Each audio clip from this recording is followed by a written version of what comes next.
Hi everyone, this is Megan Bartlett, PA over at KMC Dermatology, just here to give you a quick little overview of a few things that we often see in pediatric dermatology. We'll call them the common things. The first is something called molluscum contagiosum, which you can tell from the name of the disease, is a very contagious poxvirus that we often see in children. Oftentimes families will come in for treatment as multiple children have these tiny little bumps. Oftentimes the bumps are grouped together in little clusters. They can be sometimes very red and irritated looking, even a little bit scaly, and sometimes they're just kind of a nice pearly flesh color.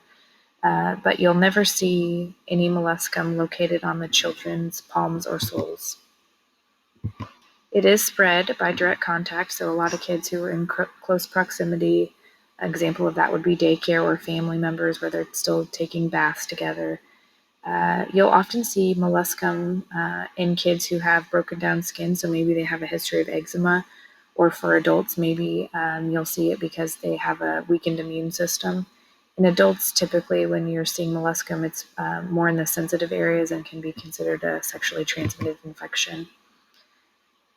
Molluscum is a little bit difficult because of the treatment options. It often depends on the location of the molluscum, and so sometimes when it's on the face, it's really difficult because you don't want to cause any long-term scarring. Going back there, the canthrone is probably the most common medication that we use to treat molluscum. It is a topical solution that is applied directly to the bump and then covered with tape. We often advise the parents to wash that area off within 15 to 45 minutes and just expect that immediately there will probably be some sort of blister there. Parents really need educated on how to take care of the blisters and potential pain, and you obviously want to decrease the risk of infection. The same is true with LN2, which stands for liquid nitrogen. It can often just be a colder option and kind of scare kids a little bit more. Topical therapy isn't one of my favorite things just because it oftentimes causes so much irritation to the normal skin that parents are frustrated because molluscum is still present, and then their child's normal skin is also kind of looking red and irritated. Curettage is something that I will do, especially on a little bit older kids who maybe aren't afraid of needles, where they'll just let me numb up their area with just a little bit of lidocaine, and then I can kind of just milk out the material that's inside of the molluscum, and that kind of works well, but that's just a real certain patient population.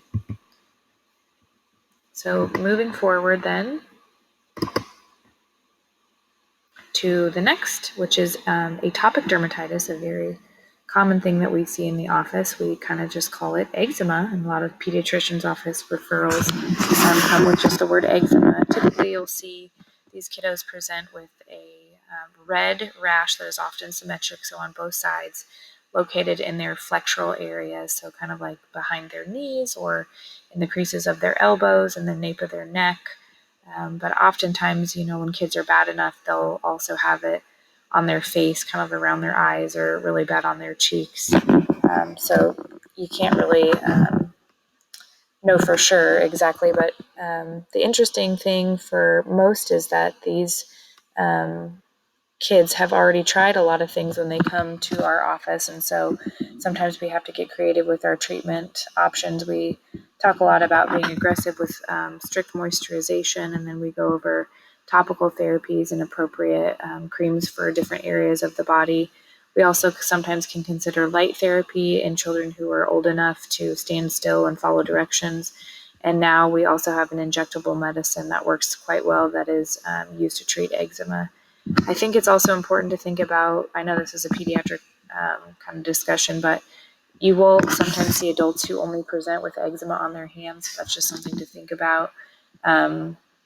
Also thinking about adults who don't respond to normal therapies, that maybe there's an underlying allergy there, and to consider patch testing them.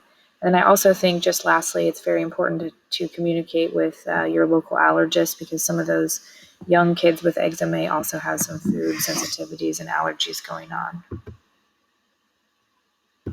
And then lastly, we're going to talk about some hemangiomas of infancy. These things are often fairly apparent on most kids. Usually within the first 3 weeks of their life, you'll start noticing the little blood vessel tumor, whether or not they're kind of starting off flat with maybe just a few blood vessels in or around the area. But the older they get, the longer they're sitting there, they often turn pretty bright red. And then in some cases, if they're a little bit deeper, you'll often get kind of like a blue, almost black hue to some of them.